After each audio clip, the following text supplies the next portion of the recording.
Welcome everyone to Straight from the Paws.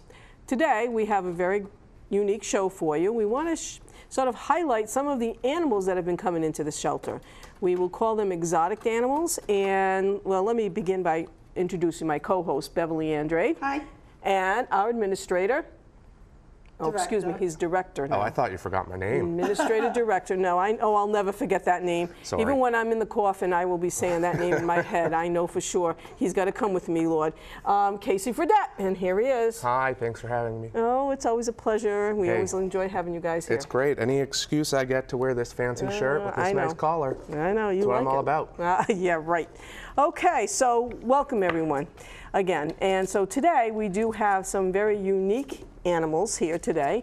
And I just want to let our audience know that just in case you see Casey or I drinking a lot of water during this segment, we're both allergic to some of the animals that are here today, so it might be a little bit of a crazy situation for us. So if You mean coughing, gagging, and choking? Yeah, coughing, a little gagging, you know. Little I'm allergic wheezing. to the ferret over here, he's allergic to the bird. Breathing's overrated. You know, yeah, breathing is overrated. So obviously you can see how dedicated we are to the shelter and to our little any animals, furry friends, feathery friends that come in to visit us. So let's start with Casey. Let's talk a little bit about Bev's little friend over here. I'll take my little friend out. Excellent. So Bev Come on. has here Flip-flop. Flip-flop, which is an adult ferret. He's a very inquisitive little guy. He's a young adult, but he's an adult. He, as you can see, likes to chew. He's But he not a doesn't biter. hurt. No, he's not a biter, but he's a chewer.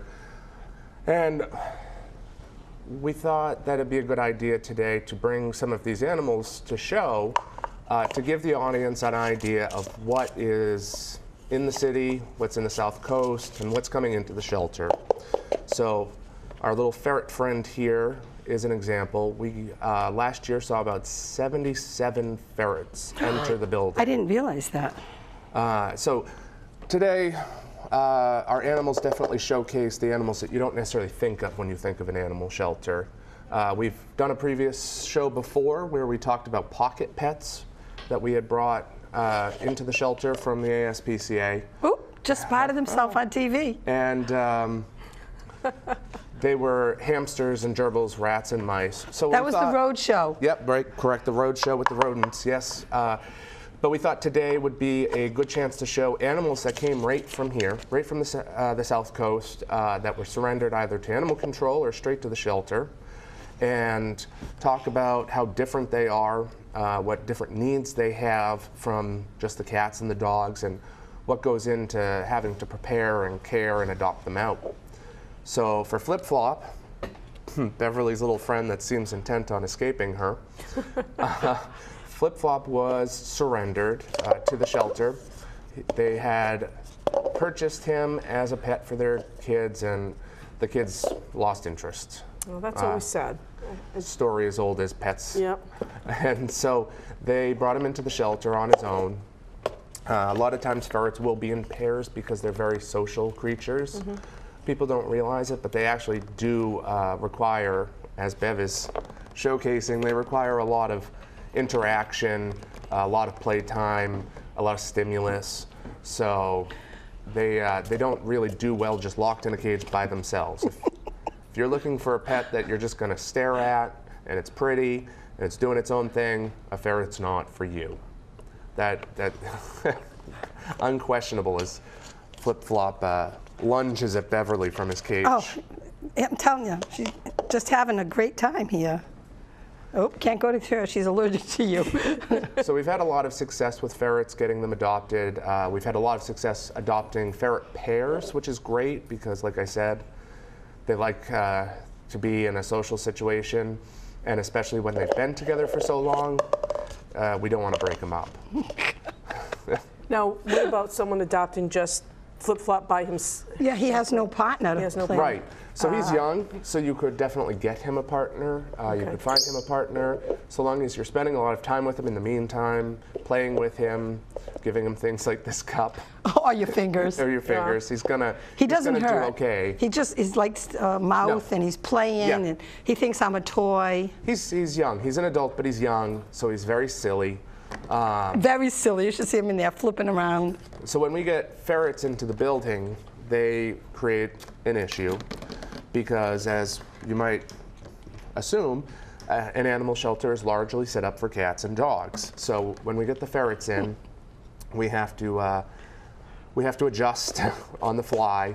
We do have cages that are specifically for ferrets, but we do have to jury-rig toys for them. We take cat toys and we adapt them so that they can use them. We take some of the dog toys and adjust them so they can use them.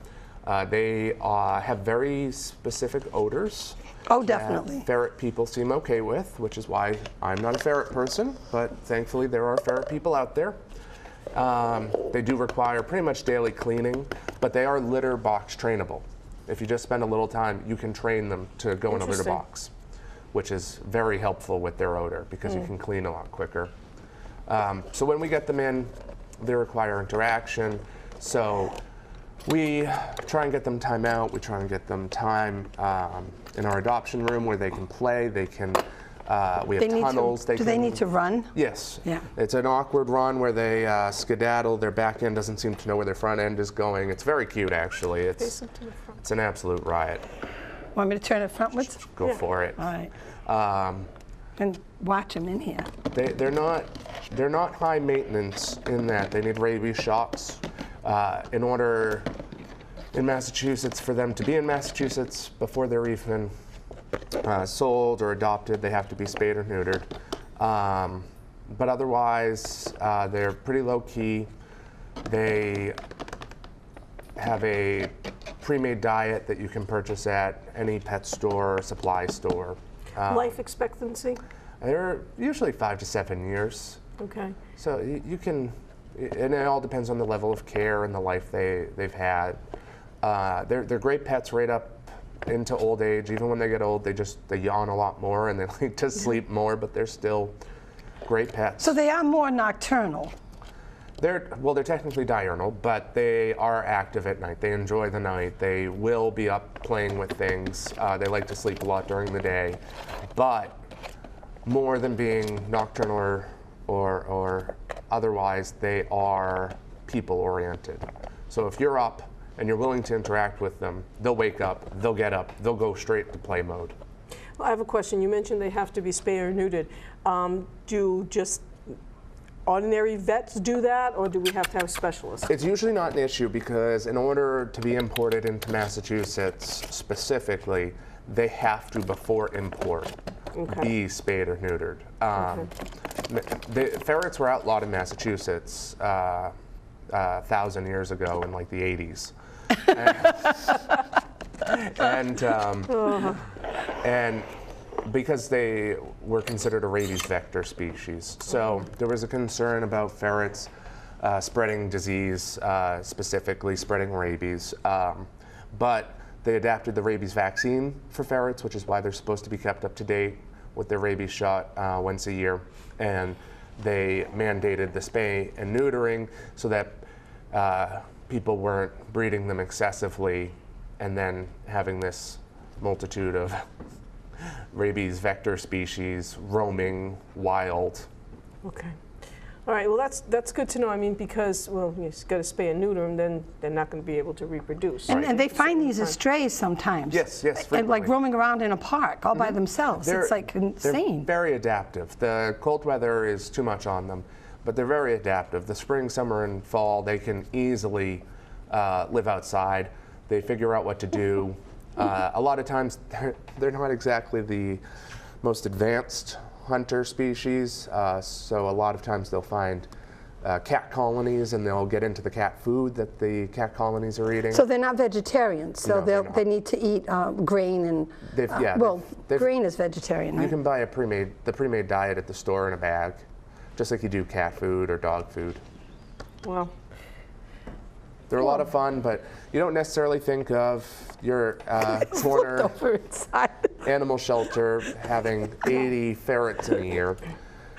And with all of our animals here today, we are able to speak about the fact that our building, which was built with the intention of specifically dogs and cats, we have to do a lot of adjusting. We make adjustments on the go, and we get it every time. for sure. We adapt, but it takes a lot of planning. It takes a lot of storage. We have cages stacked higher, almost higher than the building at this point. We have the cages stacked because we don't know what's coming in today or tomorrow or the next day. Case in point, this is kale. Kale. I've never seen a So we're pigeon on a like this. food kick name. We are in a food kick. So we've had a burrito, French fry, chili. So we're on food right now. Yeah, we're really hungry. Yeah, we're cycling to the food things, yeah. But kale is a feather-footed pigeon. They are a rare, special breed of pigeon. As you can see up here, these are feathers, and they go over kale's feet. So kale presents us with two issues. One, once again, the shelter wasn't necessarily built to house pigeons. Not that we can't adapt to it, and we do, but it's not as if we have a pigeon holding room or a pigeon adoption room. We just don't have that. So we use our isolation room and our lobby and hallways to make space for them. The second problem is this species, and we've seen it before, there's something that birds can get called bumblefoot. And what happens is, especially these guys with their feathers on their feet, they're stuck on the ground. I do think it's very important to stop and say this is not Kale's cage. This is just a travel cage for today's show to make it easy and have him be visible to the audience. Kale's actual cage is bigger than a dog kennel, not one of the dog runs, but the kennel that you would have in your home. So Kale is in a cage that's bigger than a large dog kennel, and that is because these pigeons, and especially this particular breed, if they're left on the ground, they vent their waste through their cloaca, and it goes on the ground. And if they're left on the ground, walking around, and especially with all these feathers straight to the ground, it sticks. And what happens is if it doesn't get cleaned off, if they don't have a chance to escape it, it builds up, it deforms the feet, and it causes permanent, sometimes fatal problems with the feet that they can no longer use them to grasp. They'll go from essentially like finger-like feet. The toes will meld, they'll curl up, they'll lose parts of the toe. Wow. So birds like Kale, especially, they need room. They need room to perch, they need room to eliminate their waste, they need room to eat, and they need all of that room to not necessarily overlap. Because if you put the perch over the food, they're gonna eliminate, and it gets into the food. So, but if you keep all the food on the ground, if you don't have a perch, then they're stepping in it, they're standing in it all the time. So birds can be a very difficult pet. With birds like these, we try not to necessarily just put them out on the adoption floor. We try and target experienced pigeon people that can provide for the situation, the needs, and the ongoing care that a bird like this needs. All right, so let me interject here. Specifically looking for someone to find, how do you know that? I mean, what's your outreach for to help this bird get adopted? Well, so one thing when you know a shelter person is almost always shelter people are cataloging you. You are being cataloged, every interaction. So I know that when I have a small Chihuahua, I know that the woman that works the desk on Friday is a sucker for small Chihuahuas with bad attitudes. So the minute I have a Chihuahua that cannot just go to a normal home, like the bird, I hit that person and I work them. If I know someone is a Papillon or big dog, German Shepherd, pigeon. So I have a host of different people, different groups that specifically they own the pigeon coops outside. They show pigeons, they might breed pigeons, whatever it is. I know exactly who those people are. So when we have a bird like this, my first line of attack is to hit those people with pictures of it specifically. The birds Like we had a dove recently. Is the dove gone? Yes, the dove was adopted. Oh. So that's more beginner animal, people that have bird experience that don't necessarily aren't semi-professional bird people. That bird we'll put up for adoption. We'll try and screen. Have you had birds before? What do you know about birds? What's your previous experience? So we try, especially most people with a dog or a cat, most people have an understanding of what they're getting into. They understand food, litter, vaccines, toys, all of that. And so we're able to ascertain their experience pretty quickly with just a few questions. But with the birds, with the ferrets, the guinea pigs, the rabbits, the rats, the mice, etc., we try and at least find out whether or not someone has that knowledge.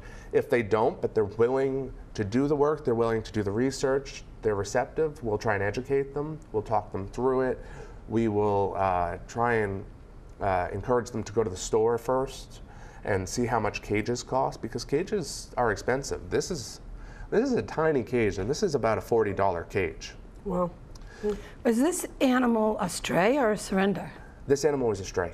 So this is not a wild pigeon. Correct. And the way you can tell that, it looks very much like a wild pigeon. It does. It's a Except for the perfectly feet. reasonable, but then you look at the feet, and it's clearly not.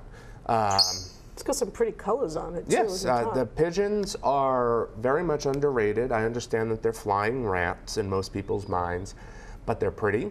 Their cooing can be very soothing. They're pretty independent, unlike Flip-Flop, your ferret friend. I think Flip-Flop went to sleep That's fine. quietly. He's very quiet. I find I right now. have to nap after interacting with you too, so I can respect what the ferret's doing. But they're very serene animals. There's a certain drive of bird people to provide and coexist with birds. They're unique, and they don't necessarily do a lot. They're not going to do tricks for Well, you. this animal has been very quiet. The other animal's making noise. Yes. And this one, of course, was hysterical. So if you're a bird person, you like this kind of quiet animal. A lot of upkeep, but it's a very quiet animal. Oh, yes, and now we have Sky. This is Sky Lori Coolidge Jr. She has a very formal name. Sky is, will you say hello? Say hello, hello, hello, hello. Sky is, yes, very pretty. Oh yes, you're a pretty bird. That's her performing. Backing up, Sky here was brought into the shelter as a part of a cruelty case. She's about 18 years old, and she hasn't always known the best of people.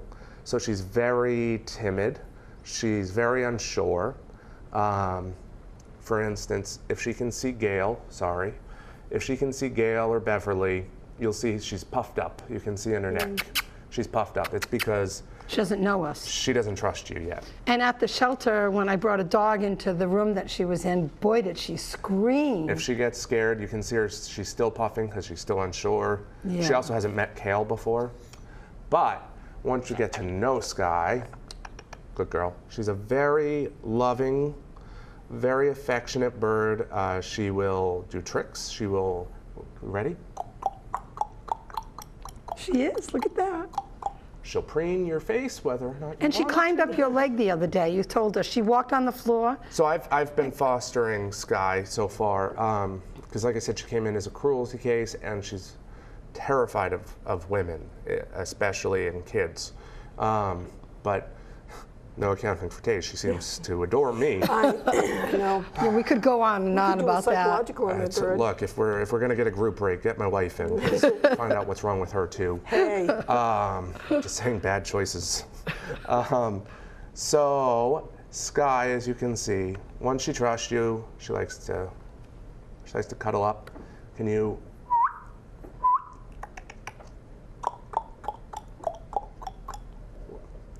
She's more interested in grooming me. Yeah, she's more interested, yeah. So this isn't the first parrot we've had at the shelter. We don't see them frequently, of course, and again, we don't have a special parrot room. But Sky came in with a bird from a cruelty case.